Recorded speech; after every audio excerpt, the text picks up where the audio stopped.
నా స్వభావం చాలా దెబ్బతిని ఉన్నది, నేను ధర్మ విషయంలో సంకటంగా ఉన్నాను, నాకు ప్రేయస్సు కంటే శ్రేయస్సే ముఖ్యమని నేను అనుకుంటున్నాను. What is the meaning of life and what is the goal of life? అది శ్రేయస్సు అంటే. శ్రేయస్ అంటే that is it. What is the meaning of life and what is the goal of life? ఈ ప్రశ్నలు ఎవరు వేసుకుంటారు? What is the meaning of life అన్నవాడు అనే ప్రశ్న ఎవరు వేసుకుంటాడు? భోగపరాయణుడు ఆ ప్రశ్న వేసుకోగలుగుతాడా? What is the goal of life అనే ప్రశ్న వేసుకునేవాడు భోగాసక్తుడు అలాంటి ప్రశ్న ఎందుకు వేసుకుంటాడు? అసలు అటువంటి ప్రశ్న వాడు హృదయంలో పుట్టనే పుట్టదు. కనుక ఈ శ్రేయస్సు అంటే జీవితం యొక్క అర్థము, జీవితం యొక్క లక్ష్యము, వాటిని నిర్ధారణ చేసే జ్ఞానానికి శ్రేయస్సు అని పేరు. కనుక అది నాకు బోధించవలసినది అని ఆయన అడుగుతారు. సో ఇంకా ఫైనల్గా ఈ శ్లోకం గురించి ఇంకొక మాట చెప్పేస్తే అయిపోతుంది. ఎప్పుడైనా మనకి ఇంతటి తీవ్రమైన ధర్మ సంకటం ఏర్పడితే, అదే నిత్యకృత్యంలో రాదు, ఏదైనా రావచ్చు, ఒకప్పుడు అలా రావచ్చు, నిజంగా వచ్చే సందర్భాలు ఉంటాయి. ఇప్పుడు ఓ సందర్భంలో ఓ ధర్మ సంకటం వచ్చింది. ఎలాగంటే ఇప్పుడు ఒక తల్లి ఉంది, ఓ 5 ఏళ్ల బిడ్డడు ఉన్నాడు. ఈ తల్లి ఆరోగ్యం బాగోలేదు. ఈ బిడ్డడిని తల్లి దగ్గర ఉంచితే ఆ బిడ్డడు యొక్క గ్రోత్ ప్రాపర్గా ఉండకపోవచ్చు. ఎందుకంటే she is not doing well. So he will be affected psychologically, he will be affected. Even other factors also will be there. And so he has to be sent elsewhere. ఏదో boarding స్కూల్కో దేనికో పంపిస్తే వాడు జీవితంలో పైకి వస్తాడు, తాత్కాలికంగా కొన్ని ఇబ్బందులు. అండ్ దెన్ ఆ తల్లి ఆ పిల్లవాడిని విడిచిపెట్టడానికి సుతరామం అంగీకరించకుండా కన్నీరు మున్నీరుగా విలపిస్తోంది. ఇప్పుడు ఈ వ్యవహారాన్ని ఆర్గనైజ్ చేస్తున్నవాడు ఒకడు ఉంటాడు. What he has to do? So ఆ తల్లి నుంచి పిల్లవాడిని విడదీసి ఆ పిల్లవాడి యొక్క క్షేమాన్ని కోరి పంపించటమా, లేకపోతే ఆ మాతృహృదయాన్ని అర్థం చేసుకుని ఆ పిల్లవాడిని ఆ తల్లి దగ్గరే ఉంచటమా? ఇది ఒక పెద్ద ధర్మ సంకటం. ఇలాగంటి ధర్మ సంకటాలు చాలా అరుదుగా వస్తాయి. మిగతా సందర్భాల్లో ధర్మం తెలుస్తూ ఉంటుంది. మనం ఆచరించడానికి కావాల్సిన ఉత్సాహం మనలో లేకపోవచ్చు. మనకు అధర్మమునందు ఉండే ఆసక్తి, భోగాసక్తి అధికమైపోయి మనం అధర్మ మార్గంలో వెళ్ళొచ్చు. కానీ ధర్మం తెలియకపోవడం అనే సమస్య ఉండదు, తెలుస్తూ ఉంటుంది. కానీ ఒకప్పుడు నిజమైన ధర్మ సంకటం వస్తుంది. ఇప్పుడు ఎలాగలా భగవంతుడా ఏం చేయాలి అనే డౌట్ వస్తే అప్పుడు ఈ శ్లోకాన్ని 18 సార్లు వల్లి అనుకుని దాని అర్థం తెలిసి, సో శిష్యస్తేహం షాధిమాం త్వాం ప్రపన్నం అనే ఆ భావాన్ని మనస్సులో ఫీల్ అవుతూ అర్థం తెలిసి, సో 18 సార్లు ఈ శ్లోకాన్ని చెప్పి ఆ తర్వాత కళ్ళు మూసుకుని ఆలోచించుకుని ఆ అంతర్వాణి, కాన్షియన్స్ అంటారు, అది ఏది సజెస్ట్ చేస్తే అది ఏ ఈశ్వరుని యొక్క ఆదేశంగా భావన చేసి ఇంకా సందేహం పెట్టుకోకుండా ముందుకు వెళ్ళిపోవటం. ఇది ఒక ఉపాయం. ఆ విధంగా గీతలో మళ్ళీ ఉపాసన, గీతలో జ్ఞానం ఎలాగో ఉంది, ఉపాసన కూడా ఉంది గీతలో. ఇది ఉపాసనా భాగంలోకి వస్తుంది. కాబట్టి ఈ శ్లోకానికి అటువంటి విలువని ఒకటి ఉంది అని మహాత్ములు సజెస్ట్ చేస్తారు. అలా కాబట్టి తనను అర్జునుడిగా భావించుకుని తన హృదయంలో ఉన్నటువంటి ఈశ్వరుణ్ణి ఉద్దేశించి ఈ శ్లోకాన్ని 18 సార్లు పారాయణ చేసి ఆ తర్వాత అంతర్వాణి సందేశం ప్రకారంగా, అంతర్వాణి యొక్క ప్రేరణ ఆధారంగా ముందుకు అడుగు వేస్తే ఇంకా అంతా సక్రమంగానే అవ్వచ్చు. ఏది లభిస్తే దాన్ని స్వీకరించడానికి మనం సిద్ధంగా ఉండాల్సి ఉంటుంది. సో కాబట్టి ఆ విధంగా అటువంటి సందర్భంలో మనం ఈశ్వర శరణాగతి చేసి వ్యక్తిగత హృదయంలో ఉండే రాగద్వేషాలకు అతీతంగా మనం ధర్మ నిర్ణయాన్ని చేయాల్సి ఉంటుంది. అదే ఆ శ్లోకం యొక్క ఒక విశిష్టత. తర్వాత శ్లోకం ఉందాము. నహి ప్రపశ్యామి మమాపనుద్యాత్ యచ్చోకముచ్ఛోషణం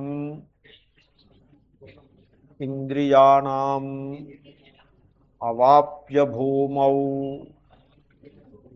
అసపత్నమృద్ధం. ఇది సంధి. భూమౌ అసపత్నం కలిపితే భూమావసపత్నం. ఔ ఆవు అవుతుంది. అవుని ఔ ఔ అంటే మీరు కొంచెం ఎక్కువ ఎఫర్ట్ పెట్టి పలికితే ఔ. అదే ఇప్పుడు మీరు డల్గా పలికారనుకోండి, ఆవు అని పలకమంటే డల్గా పలికారనుకోండి, ఏమవుతుంది? ఆవు అవుతుంది. అంతే కదా? ఆవు అనమన్నారనుకోండి, ఉల్లాసంగా ఉత్సాహంగా ఉన్నవాడిని ఆవు అంటే వాడు ఆవు అంటాడు. ఇంకొకడిని అరే ఆవు అనరా అంటే వాడు నిద్రపోతూ ఉంటే ఆవు అనరా అంటే ఆవు అంటాడు. సంధిలో ఔ ఆవ్ అవుతుంది. సంధిలో భూమౌ ఆ అవును ఆవు చేశారనుకోండి, ఏమిటవుతుంది? భూమావ్ అ భూమా వ భూమా వసపత్నమృద్ధం, ఇది సంధి. సో రాజ్యం సురాణమపి చాధిపత్యం మమ శోకం యత్ శోకం మమాపనుద్యాత్ యత్ శోకం అంటే యత్ శోకం, యత్ శోకం. సో ఏ శోకమైతే కలదో ఎవరికి? మమ నాకు శోకం ఉన్నది. అర్జునుడు అంటున్నాడు. అర్జునుడు ప్రారంభంలో శోకమే కదా. సో ఎటువంటి శోకము? ఏదో మామూలు శోకం కాదు. ఉచ్ఛోషణం ఇంద్రియాణం. శోష వచ్చిందంటారు, ఎప్పుడైనా విన్నారా? శోష వచ్చింది, శోష వచ్చి పడిపోయాడు, అదే ఆ శోష. Sanskrit word it is. శోష వచ్చి పడిపోయాడు అంటారు. అంటే శోష వచ్చింది అంటే కాళ్ళు నిలబడవు, కాళ్ళు నిలబడలేవు, ఆ బరువుని కాళ్ళు పోయలేవు, కాళ్ళు అలాగా కింద పడిపోతాడంతే. చేతుల్లో ఎదలా ఉందంటే కింద పారేస్తాడు, పట్టుకోలేడు, కళ్ళ చూడలేడు, మాట్లాడలేడు. అది శోష అంటే. అంటే ఇంద్రియములన్నీ కూడా తమ తమ వ్యాపారాలని చేసే పాటవాన్ని కోల్పోతాయి. అలాగ అంత తీవ్రమైన శోకము నాది అంటున్నాడు. శోకం ఉచ్ఛోషణం ఇంద్రియాణం. ఇంద్రియములను ఉచ్ఛోషణం చేసేస్తోంది. అంటే ఇంద్రియాలకి శోషొచ్చి ఇట్లా చేసేస్తోంది. అంటే ఇంద్రియములు ఎండింపజేసేస్తోంది. ఎండింపజేయటం అంటే శోష వచ్చేస్తుంది. ఇప్పుడు మీరు ఎండలో సన్ స్ట్రోక్ వచ్చిందనుకోండి, ఈ సన్ స్ట్రోక్ అన్నది అదొక విలక్షణమైన అనారోగ్యం. అది జ్వరము కాదు, ఇన్ఫెక్షను కాదు, కాలు విరిగినట్టు కాదు, చేయి విరిగినట్టు కాదు, చేయి రక్తం కారినట్టు కాదు, ఏమీ కాదు. చూడలేడు, వినలేడు, నిలబడలేడు, పట్టుకోలేడు, కళ్ళు తిరిగి పడిపోతాడు, నీళ్లు తాగలేడు, ఏమీ, ఆఖరికి ప్రాణం కూడా పోతుంది. ఉచ్ఛోషణం ఇంద్రియాణం. ఇంద్రియ సామర్థ్యమును పాటవాన్ని ఎండింపజేస్తుంది. ఉచ్ఛోషణం ఇంద్రియాణం. అదిగో ఆ సామర్థ్యం శోకానికి కలదు. దీన్ని డిప్రెషన్ అంటారు. డిప్రెషన్ వచ్చినవాడు మనిషి చూస్తే బాగానే ఉంటాడు. ఎక్స్రే తీశారనుకోండి, మొత్తం అన్ని ఎక్స్రేలు బాగానే ఉంటాయి, ఎంఆర్ఐలు బాగుంటాయి, క్యాట్ స్కాన్లు బాగుంటాయి, అన్నీ బాగానే ఉంటాయి. తిండి ఉండదు, తిన్నది అరగదు, ఆ రొంత కొద్దిగానే తింటాడు, తినలేడు, సహించదు, తిన్నది అరగదు, అదే వంట పట్టదు. మనిషి he'll be wasting away, body అంతా వేస్ట్ అయిపోతూ ఉంటుంది. అలాగా కృంగిపోతాడు. ఆ పరిస్థితి తిరగబడితే దక్కుతాడు, కానీ లేకపోతే దక్కే అవకాశం కూడా ఉంది. అంత డేంజరస్ డిప్రెషన్. ఈ డిప్రెషన్ ఎక్కడ ఆరంభం అవుతుందంటే ఒక శోకంతో ఆరంభం. శోకం ఉచ్ఛోషణం ఇంద్రియాణం. ఈ శోకం అనేది ఏం చేస్తుందంటే మనస్సుని చంపేస్తుంది.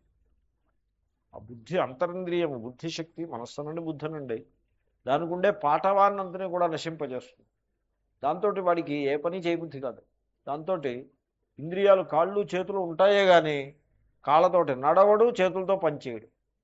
అంచేతనే మీరు డిప్రెషన్లో ఉన్నవాడు కనుక రోజు 1 గంట వాడు ఎక్సర్సైజ్ చేస్తే వాడికి ఆ డిప్రెషన్ పోతుంది. ఎందుకంటే డిప్రెషను, ఆ శోకము ఇంద్రియములను అది శోషలోకి తీసుకుపోతుంది. దాన్ని కనుక రివర్స్ చేసి మళ్ళీ ఇంద్రియాలు వర్కింగ్ కండిషన్లో పెట్టేస్తే ఫిజికల్గా ఈజీయెస్ట్. పుస్తకం ఇచ్చి చదవమంటే వాడేం చదువుతాడు? ఫిజికల్గా వేరే నడవరా అంటే వాడు కనుక మంచం దిగి వచ్చి, మంచంలో లేదా మూల కూర్చొని ఉంటాడు, గదిలో చీకట్లో కూర్చుంటాడు. చీకట్లో ఆత్మజ్ఞాని కూర్చున్నాడంటే పునః ఆత్మనిష్టలో ఉన్నాడు అనుకోవచ్చు. వీడు సంసారయ్యి ఉండి చీకట్లో కూర్చున్నాడంటే ఏదో ప్రాబ్లం ఈజ్ దేర్. సో వాడిని కనుక వాకింగ్కి తీసుకెళ్ళి కొంచెం వేగంగా నడిపించి ఉల్లాసంగా చేతులు కాళ్ళు కదిపిట్లా చేస్తే the process will be reversed. So శోకానికి ఈ ఉచ్ఛోషణమింద్రియాణం వాటికి చాలా దగ్గర సంబంధం ఉన్నది. ఆ డిప్రెషన్లోకి వెళ్ళిపోతాడు మనిషి. అర్జునుడు అంటున్నాడు, నేను ఆ స్థితిని చేరుకున్నాను. సో ఈ స్థితిలోంచి నన్ను బయటపడగలిగిన వాడు నాకు ఎవళ్ళు కనపట్టలేదు. నహి ప్రపశ్యామి, నాకు ఎవళ్ళు కనపట్టలేదు. ధర్మరాజు గారు ఏదో ధర్మం చెప్తాడు, నేను ఇప్పుడు ఆ ధర్మాలు విని ధర్మపన్నాలు విని ఓపిక నాకు లేదు. భీముడు ఏదో వీరాలు పలుకుతాడు, వీరాలాపాలు పలుకుతాడు. వీరము అంటే అది వీరా నుంచి వచ్చి ఉంటుంది ఆ పదం. వీరాలాపాలు పలుకుతాడు. నేను దుర్యోధనుడిని చంపేస్తా, పొడి చేస్తా, ఇలాంటి మాటలేవో మాట్లాడతాడు. అవి మనకు ఉల్లాసంగా ఉన్నప్పుడు వినడానికి బాగుంటాయి, కానీ ఈ డిప్రెస్డ్ మూడ్లో అదేం వర్కౌట్ కాదు. ఇంకా ఎవరు ద్రౌపది దగ్గరికి వెళ్తే ఆవిడ నేను నమ్ముకున్నాను నేను ఆవిడ కంప్లైంట్ లేవో ఆవిడ చేస్తుంది. ఇంకెవడు మిగిలేదు. భీష్ముడు శత్రుపక్షంలో ఉన్నాడు, ద్రోణాచార్యుడు వీళ్ళు ఈ భీష్ముడిని ద్రోణాచార్యుడిని వీళ్ళని వెళ్ళి సలహా అడగాలో తెలియదు, అడగకూడదో తెలియదు. వీళ్ళ మైండ్ ఎలా ఫంక్షన్ చేస్తుందో చెప్పడం కష్టం. ఇంకెవళ్ళను నేను సలహా అడగను. కొడుకుని అడిగితే వాడి సమస్యలు వాడి. కొడుకునే సలహా అడుగుతారు. కొడుకుని అడగడం కంటే ఎవరినైనా గురువు దగ్గరికి అడగడం మేలు. ఎందుకంటే ఈ కొడుకు వాడు ఇంకా యంగ్ ఏజ్లో ఉంటాడు కదా. He's looking for advice from you and you go and ask him for advice. It's a problem, may not work. ఇంకెవరు మిగిలారు అర్జునుడికి సలహా ఇచ్చారు? నువ్వే. సో కాబట్టి మనం కూడా జీవితంలో ఎవరో మనకేవో ఉద్ధరిస్తారనేటువంటి భ్రాంతి పెట్టుకోకూడదు. అది సైకలాజికల్ డిపెండెన్స్. సో ఈశ్వరుడు ఉన్నాడంటే ఇట్ ఈస్ ది బెస్ట్. ఎందుకంటే ఈశ్వరుడు ఆ పరాధీనతని పోగొడతాడు. నువ్వు వీళ్ళ కాళ్ళు పట్టుకుని వాళ్ళ కాళ్ళు పట్టుకుంటే పరాధీనత తప్పిస్తే దాంట్లో స్వాతంత్ర్యం ఏముంది, ఫ్రీడమ్ ఏముంది? సో ఆ పరాధీనత పోవాలంటే ముందు ఈశ్వరుడు కాళ్ళు పట్టుకోవడం. అంటే అసలు వీడికి ఈశ్వరుడు అంటే తెలిసి ఉండాలి. ఈశ్వరుడు అంటే తెలియకపోతే వీడు ఈశ్వరుడు కాళ్ళు ఏం పట్టుకుంటాడు? ఏదో సమ్ ఐడియా ఆఫ్ ఈశ్వర ఉంటుంది కదా, సమ్ ఐడియా చాలు. కనుక నాకు నువ్వు తప్ప ఇంకెవ్వళ్ళు కనపడలేదు. నహి ప్రపశ్యామి మమాపనుద్యాత్ యచ్చోకముచ్ఛోషణమింద్రియాణం. చాలా బరువైన మాట, బరువైన డైలాగ్. అంటే ఈశ్వర శరణాగతికి మనస్సును అలా తయారు చేయాల్సి ఉంటుంది. ఒక్కసారిగా మనస్సు ఈశ్వరుని శరణు వేడదు. ఎందుకంటే ఈశ్వరుడు అంటే అదేమీ మీకు పట్టు దొరకదు. చాలా లూజ్గా ఉంటుంది, చాలా నెబ్యులస్గా ఉంటుంది, పట్టు దొరకదు. అదే ఎవరో ఆయన ఉన్నాడు, ఫలానా ఆయన ఉన్నాడంటే టక్కుమనే వాడేదో ఉద్ధరిస్తాడనేటువంటిది. ఎందుకంటే టాంజిబుల్గా కనపడుతూ ఉంటాడు, ఎదురుకుండా కనపడుతూ ఉంటాడు, ఏదో ఉద్ధరిస్తాడని అనుకుంటారు. చిత్రం ఏంటంటే మీరేదో ఆయన మిమ్మల్ని ఉద్ధరిస్తాడని మీరు ఆయన్ని చూసి అంటారు, ఆయన నన్ను ఎవడు ఉద్ధరిస్తాడని ఆయన ఇటు చూస్తూ ఉంటాడు. This is the problem. కానీ మనం అర్థం చేసుకోవాలి. మనం ఏమనుకుంటామంటే ఈయన నన్ను ఉద్ధరిస్తాడు అనుకుంటాం. అంటే ఇప్పుడు నా అభిప్రాయం ఏంటంటే ఎదుట వ్యక్తిని చిన్న చేయటం నా అభిప్రాయం కాదు. నా అభిప్రాయం ఏంటంటే నువ్వు పరాధీనుడవు కావద్దు.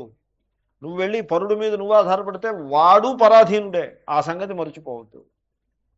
స్వాధీనుడువు కా, స్వ ఆత్మ, అక్కడ ఈశ్వరుడు ఉన్నాడు.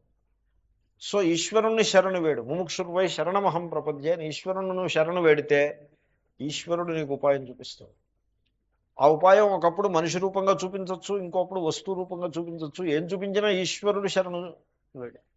మనిషికి నువ్వు కృతజ్ఞత ప్రకటన చేయి, మనిషితో ప్రేమను కలిగి ఉండి ఏమీ అభ్యంతరం లేదు. I'm not against some of these good things. I'm not suggesting anything against it. తోడు చేదోడు వాదోడుగా ఉండొద్దనో, సహాయం తీసుకోవద్దనో, మంచి చెడు చర్చించొద్దనో ఇవేమీ నేను చెప్పట్లేదు. నేను సజెస్ట్ చేసేది ఏమిటంటే సైకలాజికల్గా if you depend upon another person you are making a mistake. ఎందుకంటే it is a burden to the other person also. ఎందుకంటే బర్డెన్ అయిపోతుంది, అతనికి కూడా బర్డెనే. So you depend upon yourself and the best way to do that is try to discover Ishwara in your heart. So that is how one has to grow. ఆఖరికి అర్జునుడు అంటాడు, ఈ శోకం ఉన్నదే, ఈ శోకము నీకు ఒక చక్రవర్తి పదవిస్తే పోతుందా? అవాప్య అంటే పొంది. ఏమిటి పొందుతాడు? భూమౌ రాజ్యం అవాప్య, ఈ భూమండలంలో రాజ్యాన్ని పొంది, రాజ్యాధికారాన్ని ఇస్తే కూడా ఈ శోకం పోదు. అంటే ఏమిటి మీ అభిప్రాయం ఏంటి? రాజ్యాధికారం ఇస్తే దాన్ని తన్నుకుపోవటానికి ఎవరో కాపలా కాస్తూ ఉంటారు, శత్రువులు ఉంటారు, అంచేతనం శోకం పోదనా? కాదు. అసపత్నం రాజ్యం అవాప్య. సపత్న అంటే కాంపిటీటర్. ఇప్పుడు ఆంధ్రప్రదేశ్లో సింహాసనం నాకు దక్కుతుంది అంటే నాకు దక్కుతుందని ఒక 60 మంది కంపీట్ అవుతున్నారు. ఈచ్ ఈజ్ సపత్న ఫర్ ది అదర్. ఇప్పుడు కాంగ్రెస్ పార్టీలో ఒక ఆయన ఉన్నారనుకోండి, ఆయనకి తెలుగుదేశం పార్టీ నాయకుడు ఎలాగూ సపత్నుడే. సపత్న అంటే competitor. Anyway he is the competitor. Not only that, తన ఓన్ పార్టీలో there are half a dozen competitors. పై పార్టీలో వాడు కాంపిటీటర్ ఉన్నాడంటే సహజమే అది. కానీ తన ఓన్ పార్టీలో కాంపిటీటర్ ఉన్నాడంటే వాట్ డస్ ఇట్ మీన్?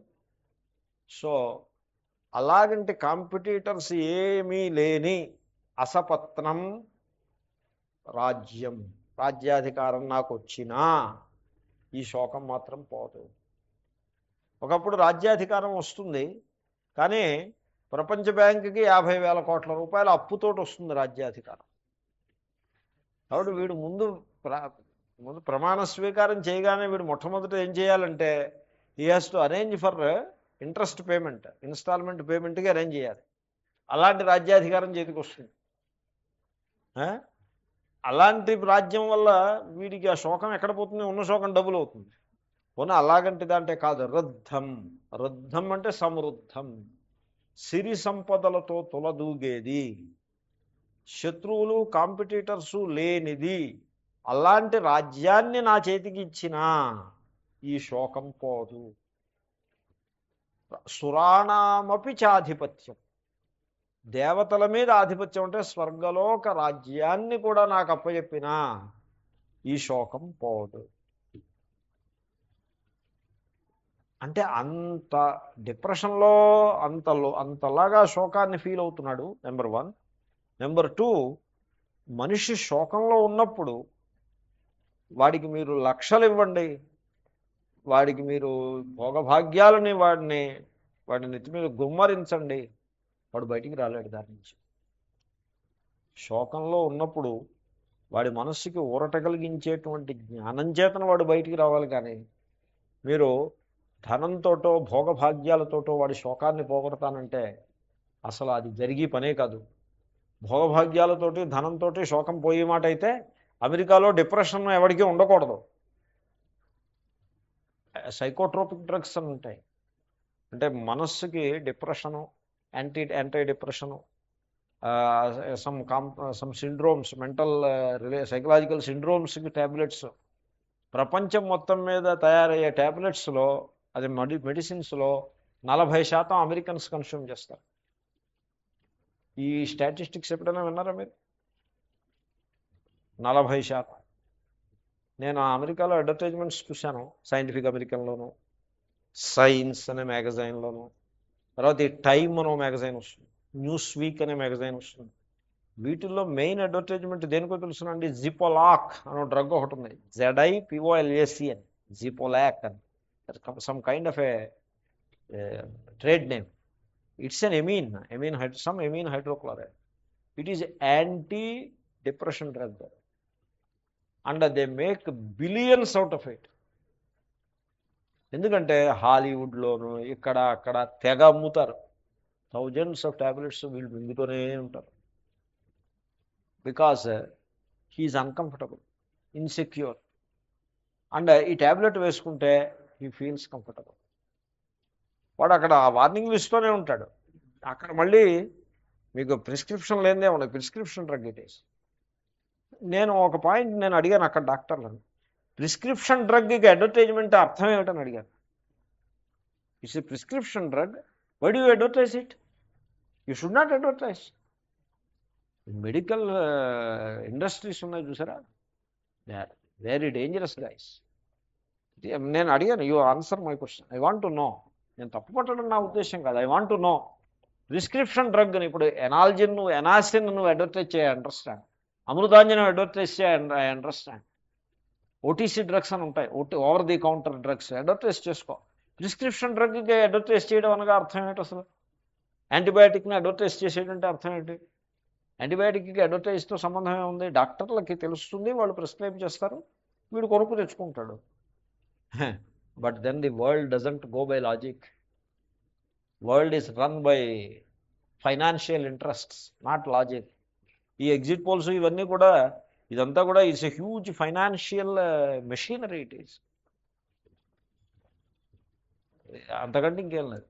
జనాల్ని ఒక ఎక్సైట్మెంట్లో పెట్టి వాళ్ళకి అలాగ భవిష్యత్తును చూపిస్తూ ఉండడం ఎంతసేపు. Let us have a discussion. 100 people, 4 మనుషులు. ఏమిటి డిస్కషన్ అంటే, ఎల్లుండి ఎవడొస్తాడు ప్రైమ్ మినిస్టర్గా, లేకపోతే చీఫ్ మినిస్టర్గా ఎవడొస్తాడు? ఏం డిస్కషన్ అది? What kind of discussion it is? ఇప్పుడు వ్యవసాయదారుడి కంటే మాన్సూన్ ఎలా ఉంటుంది, ఏదో భూమి దున్నుకోవాలి, విత్తనాలు రెడీ చేసుకోవాలి. He needs some kind of A prediction. పూర్వం వాళ్ళు ఏం ప్రిడిక్షన్ చేశారు? ఏదో దైవం మీద భారం వేసి వ్యవసాయం చేసేవారు. పాపం వాళ్ళ చేసింది ఏదో చేశారు, వీళ్ళకి some prediction they need.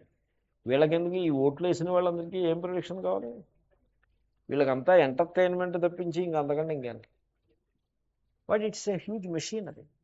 They have hijack the whole pole process. ఈ దీస్ ఛానల్స్ వాళ్ళు హైజాక్ చేసేసారు దాన్ని. ఇప్పుడు అది జనాల చేతుల్లోనూ లేదు, ఈ పొలిటికల్ పార్టీల చేతుల్లోనూ లేదు, వాళ్ళు హైజాక్ చేసి పారేస్తారు రావణాసురులాగా. కాబట్టి సో ఈ what I was trying to say, మనస్సులో ఉండే శోకాన్ని మీరు భక్తి, జ్ఞాన, వైరాగ్యాల ద్వారా పోగొట్టుకోగలుగుతారు.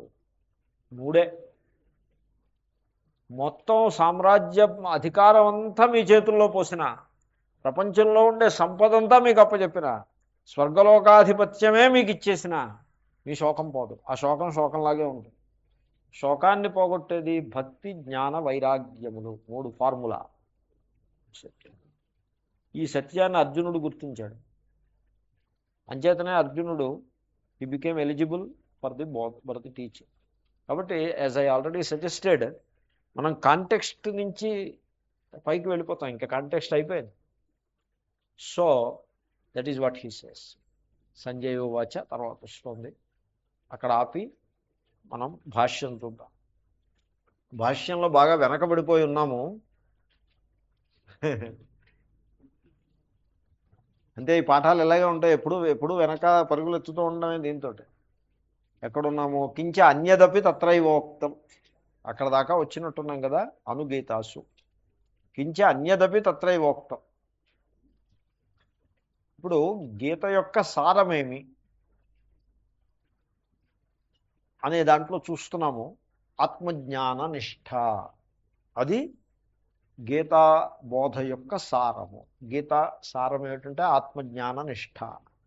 మరైతే కర్మ ఏమిటి అంటే కర్మయోగము. కర్మను కర్మయోగంగా తీర్చిదిద్దితే అది మనిషిని ఆత్మజ్ఞాన నిష్ఠలోనికి తర్ఫీదు ఇస్తుంది. తర్ఫీదు ఇవ్వాలి. తర్ఫీదు ఇస్తే, ట్రైనింగ్ ఇస్తే వాడు దాంట్లో రాణిస్తాడు. ఇప్పుడు ఈ కంపెనీలో ఉద్యోగానికి చేర్చుకుంటారనుకోండి, 1 month ట్రైనింగ్ అంట. 1 month కాకపోతే 6 months ట్రైనింగ్ అంట. Training period 6 months. ఆ పీరియడ్లో వీడు కంపెనీకి చేసే సేవే ఉండదు. కంపెనీ వాళ్ళు వీడికి తర్ఫీదు ఇస్తారు. ఆ తర్ఫీదు పూర్తయిన తర్వాత ఈ బికమ్స్ ఫుల్-ఫ్లెడ్జ్డ్ ఎంప్లాయీ అయిపోతాడు. ఆ తర్ఫీదు కనుక, ట్రైనింగ్ కనుక వీడు సరిగ్గా కాలేదనుకోండి, company retains the power to terminate his services during the training period. వాడి కన్ఫర్మేషన్ అవ్వదు. సో అదేవిధంగా ఆత్మజ్ఞానంలో మీరు కన్ఫర్మ్ కావాలంటే మీకు ట్రైనింగ్ పీరియడ్ ఉంటుంది. ఆ ట్రైనింగే కర్మయోగము. సో మొత్తానికి ఇప్పుడు సారం ఏమిటి? ట్రైనింగ్ సారం ఎందుకు అవుతుంది? దేనికోసం ట్రైనింగ్ ఇస్తున్నామో అది సారం అవుతుంది, కానీ ట్రైనింగ్ సారం ఎందుకు అవుతుంది? ట్రైనింగ్ ఉపాయమే. కాబట్టి సారం ఏమిటంటే ఆత్మజ్ఞానము.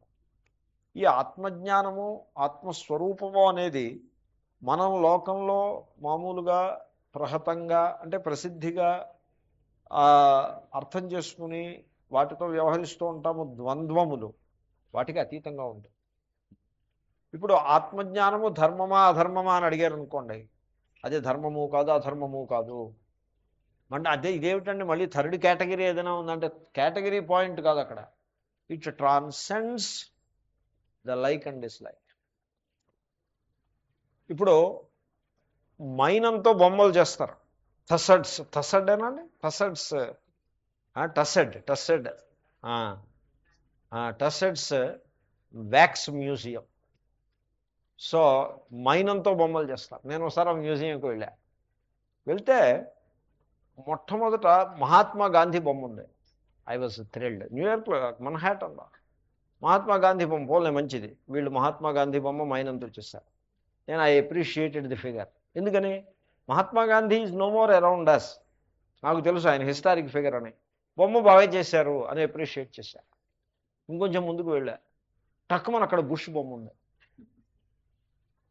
అంటే బుష్ ఇక్కడికి ఎందుకు వచ్చాడా అనిపించింది ఒక్క క్షణం. ఎందుకంటే bush is a contemporary person. Suddenly అంత డ్రామాటిక్గా ఉంది ఆ ఫిగర్, అది అంత బాగా చేస్తారు. గాంధీ గారి దగ్గర భ్రమ కలగలేదు, ఎందుకంటే గాంధీ గారు ఇప్పుడు లేరని మన సంస్కారం ఉండబట్టి. బుష్ అనేవి టక్కుమని డౌట్ వచ్చి ఒక్క క్షణమే అంత రియలిస్టిక్గా ఉంది. ఇంకొంచెం ముందుకు వెళ్తే థ్యాచర్ బొమ్మ ఉంది. ఇంకొంచెం ముందుకు వెళ్తే బ్రిట్నీ స్పియర్స్ బొమ్మ ఉంది. బ్రిట్నీ స్పియర్స్ అంటే she is a pop singer, A lady. ఇవన్నీ బొమ్మలు ఉన్నాయి. ఇప్పుడు థ్యాచర్ని చూపించి is it he or she అని అడిగారు అనుకోండి, ఆ బొమ్మ ఏం చెప్తారు? షీ అని చెప్తారు. బుష్ బొమ్మను చూపించి అడిగితే ఏం చెప్తారు? హీ అని చెప్తారు. గాంధీ గారిని అడిగితే ఏం చెప్తారు? హీ అని చెప్తారు. మైనాన్ని చూపించి అడిగాను అనుకోండి, ఏం చెప్తారు? అది హీయా షీయా అంటే హీ కాదు, షీ కాదు, ఇంకా థర్డ్ కేటగిరీ ఏమైనా ఉందా? అలాగానా? మరి ఏం చెప్తారు? ఏం చెప్తారంటే, చూడవయా, మైనం దగ్గర హీ షీ అనే విభాగం ఉండదు.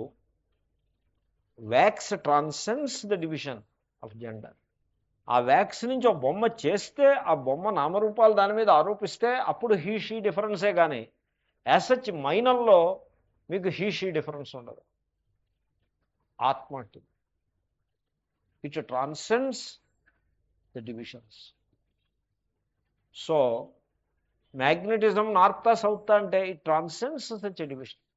అది మేనిఫెస్ట్ అయినప్పుడు నార్త్ సౌత్ వస్తాయి, కానీ as such it's a power above all that.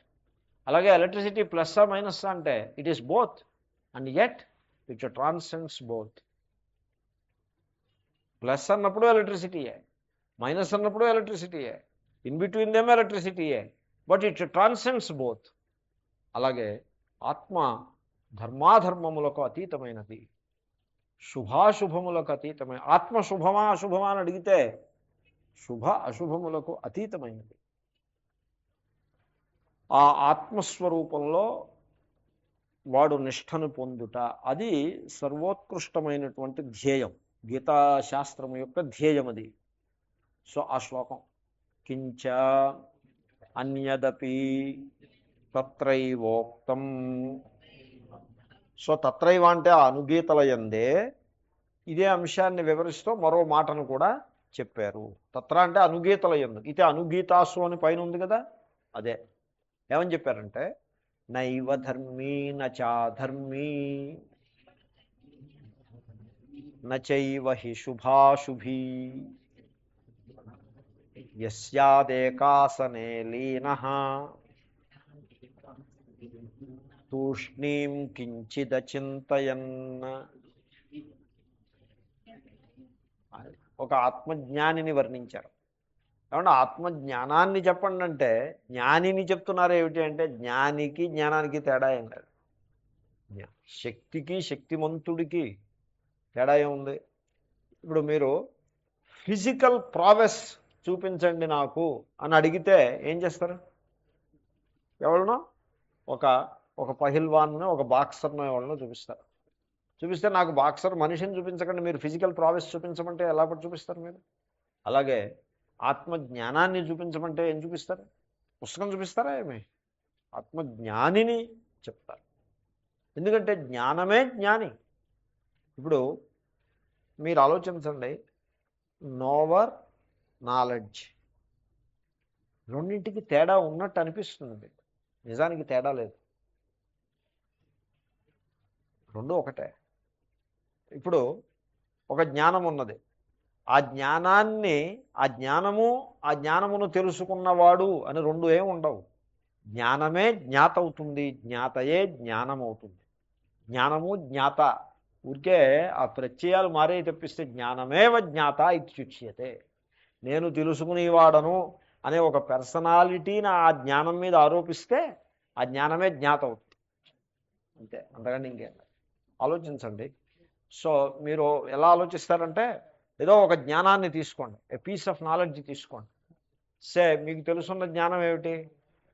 So 2 5 10 తెలుసు కదా, అది 2 5 10. ఇప్పుడు ఈ 2 5 10 అనే జ్ఞానాన్ని మీరు దర్శించండి. ఆ జ్ఞానాన్ని తెలుసుకున్న జ్ఞాని ఎవరిలో మీరు గమనించండి. ఆ రెండింటికి ఏమైనా తేడా ఉందేమో ఆలోచించండి. ఇంటికి వెళ్ళి ఆలోచించండి, రెండు ఒకటే. So please do that effort. జ్ఞానికి జ్ఞానానికి తేడా ఏముండదు. నార్మల్ జ్ఞానాల్లోనే పరిస్థితి అది అయినప్పుడు ఇంకా ఆత్మజ్ఞానం గురించి చెప్పేదేమున్నది? ఎనీవే, సో ఆత్మజ్ఞానము అది ధర్మ అధర్మములకు అతీతమైనది. అంచేతనే ఇప్పుడు ఆత్మజ్ఞాని యందు కర్తృత్వం ఉండదు. ఆత్మజ్ఞాని కర్త కాడు. Very very practical thing it is. ఇప్పుడు ఈ జగత్తులో ఏ కార్యం జరిగినా అది ఒక యూనివర్సల్ పవర్కి అధీనమై జరుగుతూ ఉంటుంది. ఏమండి? ఇప్పుడు మీరు ఆలోచించండి, ఈ ఆపరేటర్స్ ఉంది, this is a physico psychic operators అంటారు. ఈ సామగ్రి సంఘాతం, ఈ సంఘాతం ఫిజికో సైకిక్ ఆపరేటర్స్ అంటే అర్థమైంది కదా, పదం అర్థమైంది కదా. ఇప్పుడు ఈ ఆపరేటర్స్ ఇది is it functioning by the will of individual or is it functioning by a higher will? ఇది చెప్పండి నాకు మీరు. It is definitely functioning by the higher will. అవునండి, ఇంకా దాంట్లో ఏమీ సందేహం లేదు. ఇది నిద్రపోయినప్పుడు హయ్యర్ విల్లే, నిద్ర లేచినప్పుడు హయ్యర్ విల్లే, ఆరోగ్యంగా ఉన్నప్పుడు హయ్యర్ విల్లే, ఆరోగ్యంగా లేనప్పుడు హయ్యర్ విల్లే. వీడి విల్లు ఎక్కడుంది? ఇదిగో ఈ అంశంలో నా విల్లు ఉంది అని వీడు అనుకోవడమే తప్పించి అక్కడ కూడా వీడి విల్లు లేదు, ఉందని అనుకుంటూ ఉంటాడు అంతే. సో ఎంత లెవెల్లో అనుకుంటాడో అంత లెవెల్లో ఉన్నట్టు అనిపిస్తుంది, అలా అనిపిస్తుంది. ఇప్పుడు పిల్లవాడు ఉన్నాడు అనుకోండి, పిల్లవాడిని నేను చదివిస్తున్నాను, వాడి అభివృద్ధినంతని నేనే సాధిస్తున్నాను అని వీడు అనుకుంటే అలా అనిపిస్తుంది. అలా కాకుండా మనం ఏమిటి చదివించేది, మనకి పరమేశ్వరుడు ఇచ్చాడు, వాడికి బుద్ధి ఇచ్చాడు పరమేశ్వరుడు, ఏదో ఈ సంపద నా స్వంతమేం కాదు, ఈశ్వరుడు ఇచ్చాడు, దాన్ని వాడి ఫీజు కట్టడానికి ఉపయోగించాను, వాడేదో చదువుకున్నాడు, వాడి ప్రారంభం బాగుంది, వాడు చదువుకుంటున్నాడు అనిపించింది అని అని అని అనుకున్నాడు అనుకోండి, అప్పుడు వెంటనే దీంట్లో నా కర్తృత్వం ఏం లేదని అలా తెలుస్తూనే ఉంటుంది. It is as simple as that. కాబట్టి కర్తృత్వం ఉందని అనుకున్నప్పుడు ఉన్నట్లు అనిపిస్తుంది, కర్తృత్వం లేదని తెలుసుకున్న వెంటనే లేదని తెలుస్తూనే ఉంటుంది కదా. కర్తృత్వం ఉన్నవాడు అంటే నేను కర్తను అనుకున్నవాడు ఒకప్పుడు ధర్మి అవుతాడు, ఇంకోప్పుడు అధర్మి అవుతాడండి. సపోజ్ కర్తృత్వానికి అతీతంగా ఓ మహాత్ములు అన్నారు, I lost my individuality long back అన్నారు. ఒక ఇండివిజువాలిటీ నాకేం లేదన్నారు. ఓ మహాత్ముడు, నేను మహాత్ముడు కలిసి ఎక్కడికో వెళ్ళాం, ఏదో భిక్షకో దీనికో వెళ్ళాం. అడిగితే వాళ్ళు అన్నారు, ఏమండి ఇలా చేస్తారా అని అడిగారా. అలాగే అన్నా. ఈ లోపల దానికి ఆల్టర్నేట్ ప్రపోజల్, పోనీ అలా కాదు ఇలా చేద్దామా, పోనీ అలాగే చేద్దామన్నా. సరే వాళ్ళ దారిని వెళ్ళిపోయారు. ఈ మహాత్ముడు నన్ను అడిగారు, ఇగో చూడు స్వామీజీ, నువ్వు ఏదైనా నువ్వు ఏదో ఓ పక్షాన్ని నుండి నువ్వు ఏదో గోడ మీగులు అటల్లా ఇటంటావు అటంటావు, నీ పక్షం ఏమిటని అడిగాను. అంటే నేను మనకు పక్షమే ఉందండి, మనకి ఏ పక్షం లేదు. అగో నువ్వు ఇలాంటి దొంగ కబుర్లు నాకు చెప్పకు, నువ్వు ఖచ్చితంగా ఏదో ఒకటి చెప్పు. ఖచ్చితంగా ఏం లేదు, మనకంటూ పక్షమే లేదు అసలు, వాళ్ళు ఏ పక్షం ఆశ్రయిస్తే అదే మన పక్షం అని నేను చెప్పాను. సో ఆ రకంగా ఓ మహాత్ముడు అన్నాడు, I lost my individuality long back అన్నాడు. There is an operators here. Individual ఉన్నాడని మీరు భ్రమపడుతున్నారు, ఉన్నది ఆపరేటర్స్. అండ్ ది ఆపరేటర్స్ ఈ హ్యాస్ సమ్ పొటెన్షియల్, ఆ పొటెన్షియల్కి తగ్గట్టుగా అది పనిచేస్తుంది. So it is all the play of that universal power and universal intelligence as it reflects here. There is an operators and therefore it is functioning. ఇప్పుడు radio receiver ఉంది. So అది on చేశారు, radio ఇలా on చేశారు. On చేస్తే దాంట్లోంచి మీకు వాయిస్లు వస్తాయి. ఎందుకు వస్తున్నాయి వాయిస్లు అంటే, నేను వాయిస్ని తెప్పించాను కాబట్టి వస్తున్నాయి అంటాడు వీడు. Is it so? నో. ఎందుకంటే it is an operators and there are waves around and it is a receiver. So ఈ రిసీవర్ వేవ్స్ని రిసీవ్ చేసుకుంది, అంచేతన వాయిస్ వస్తుంది. అలాగే ఇక్కడ లంగ్స్ ఉన్నాయి, లైఫ్ గివింగ్ ఎయిర్ చుట్టూ ఉంది. ఈ లంగ్స్ ఆ ఎయిర్ని రిసీవ్ చేసుకుంది కాబట్టి ఈ దేహంలో ప్రాణం ఉంది. నేను చేస్తున్నాను ఇదంతా. What are you? ఈ లంగ్స్ చుట్టూ ఉండే ఎయిర్ని రిసీవ్ చేసుకోవటంలో ఇండివిజువల్ నేను ఉన్నాడా? లేడు. మరి ఇంకా అక్కడే నేను లేకపోతే ఇంకెక్కడ ఉన్నాడండి నేను? ఎయిర్ని రిసీవ్ చేసుకుని లైఫ్ గివింగ్ ఆక్సిజన్ని అబ్జర్వ్ చేసి ఇంప్యూరిటీస్ని కార్బన్ డైఆక్సైడ్ రూపంగా విడిచిపెట్టి ఈ ప్రక్రియలో వీడి పాత్ర లేదు. ఇంకెక్కడుంది వీడి పాత్ర? ఇంకెక్కడైనా ఉందంటే అంతకంటే అజ్ఞానం, మూర్ఖత్వం అదే కానీ ఇంకొకటి లేదు. అంతేనంటారా? అలా అనిపిస్తుందో మీకు అనిపించట్లేదా? ఎందుకంటే this is the only process which means anything and that this person has no role to play in it and he thinks he has a role to play in so many other ways. What role he has? Therefore, there is a psychic apparatus and it is like a radio receiver. It receives knowledge from all around, impressions from all around. It receives life from the whole. It receives impressions from the whole and it is in harmony with the whole and it is functioning according to the dictates of the whole. Over. Where are you now? Where do you stand? కాబట్టి నేను కర్తను అని అనుకున్నప్పుడు ధర్మము అధర్మము అని ఉంటాయి. ఇప్పుడు నేను చెప్పిన సత్యాన్ని తెలుసుకున్నాడు అనుకోండి, there is no individual, it is the play of consciousness. నా ఇప్పుడు ధర్మమా అధర్మమా? It transcends dharma and adharma. I tell you. తుఫాన్ వచ్చింది, ధర్మమా అధర్మమా? ఇట్ ఈస్ నేదర్ ధర్మ నార్ అధర్మ. వరద వచ్చింది, ధర్మమా అధర్మ? ధర్మము కాదు, అధర్మము కాదు. మీరు ఒక కాలువగట్టుకి గండి పెట్టేసి పక్కవాడి పొలం మునిగిపోయేట్లా చేశారు, అది ధర్మమా అధర్మమా? అధర్మం. వరద వచ్చింది, ధర్మమా అధర్మమా? ధర్మము కాదు, అధర్మము కాదు. కాబట్టి యూనివర్సల్ పవర్లో ధర్మాధర్మాలు ఉండవు, ఇండివిజువల్లో ఉంటాయి. Individual is false. అంచేతనే నైవ ధర్మీ నచాధర్మీ నచైవ హి శుభాశుభి. శుభము కాదు, అశుభము కాదు. శుభము అశుభము ఎక్కడి నుంచి వస్తాయి? ఒక ఇండివిజువల్ ఉండాలి, వాడికి కొన్ని కాన్సెప్ట్స్ సంస్కారాలు ఉండాలి, అప్పుడు శుభము అశుభము. ఇప్పుడు ఫైర్ ఇన్ ది కిచెన్ శుభమా అశుభమా? శుభం.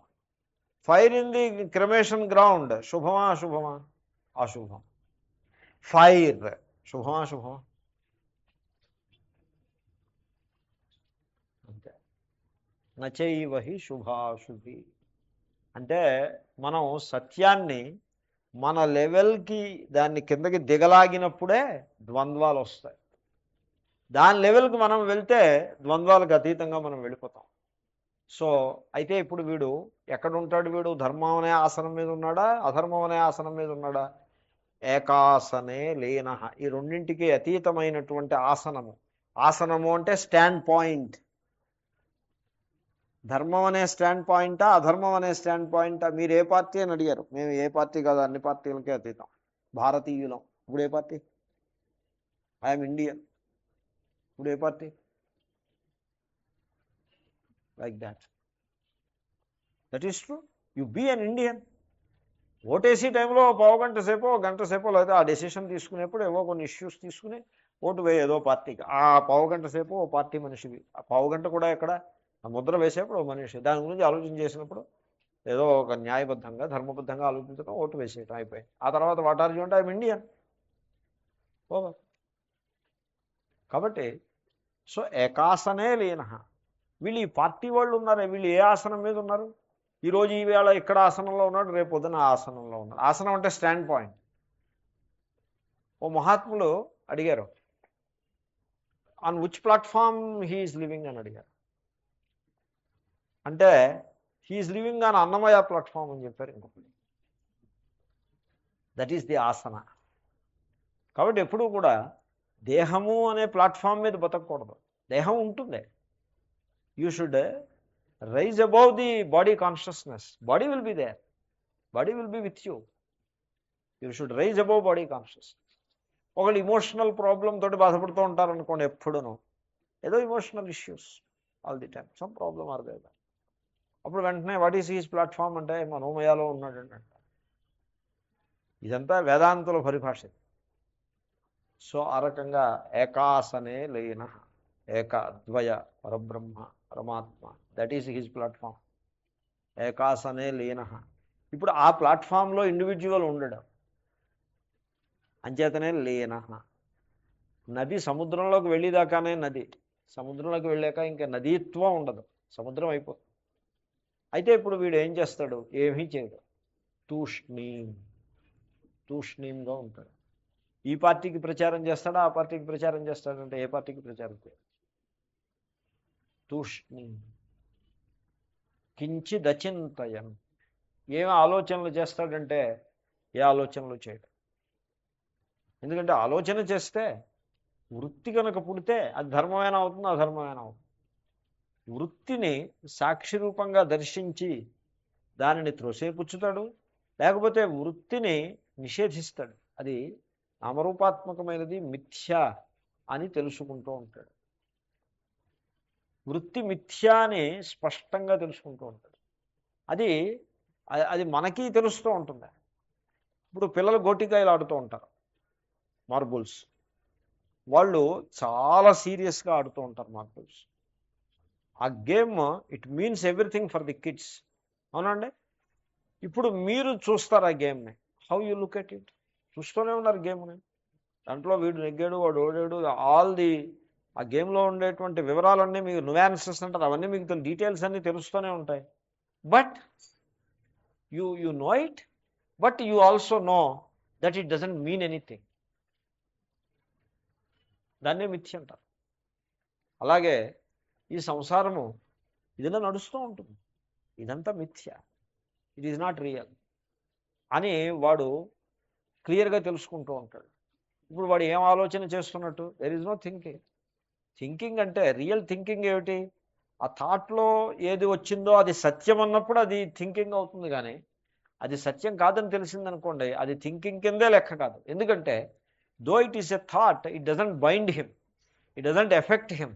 కాబట్టి it is virtually no thought, it is a thoughtless thought, a thought which is not a thought. కాబట్టి జ్ఞాని కళ్ళు తెరిచి చూస్తూ ఉన్నా, సమాజంలో పరిస్థితులను గమనిస్తూ ఉన్నా, గమనించడు, రిజిస్టర్ అవుతూ ఉన్నా, సమాజంలో పరిస్థితులు రిజిస్టర్ అవుతాయంటే గమనించడు ఉన్నా, he remains unaffected by all those things. అంటే శుద్ధ ఆత్మజ్ఞాననిష్ఠుడై ఉంటాడు. ఈ స్థితి జీవన్ముక్తావస్థ అంటారు. ఇంకా వివరంగా చూద్దాము. ఈ అవస్థని, దీన్నే సర్వోత్తమమైన లక్ష్యంగా, శ్రేయస్సు అని అన్నాడే అర్జునుడు, ఆ లక్ష్యంగా గీతలో ప్రతిపాదించబోతున్నారు. దాన్నే అనుగీతలలో కూడా ఈ శ్లోకం ద్వారా ప్రతిపాదించినారు. Welcome back. ఓం పూర్ణమద పూర్ణమిదం పూర్ణాత్ పూర్ణముదచ్యతే పూర్ణస్య పూర్ణమాదాయ పూర్ణమేవావశిష్యతే. హరి ఓం శ్రీ గురుభ్యో నమః. హరి ఓం తత్సత్. శ్రీకృష్ణార్పణమస్తు. ఒక్క 2 అనౌన్స్మెంట్స్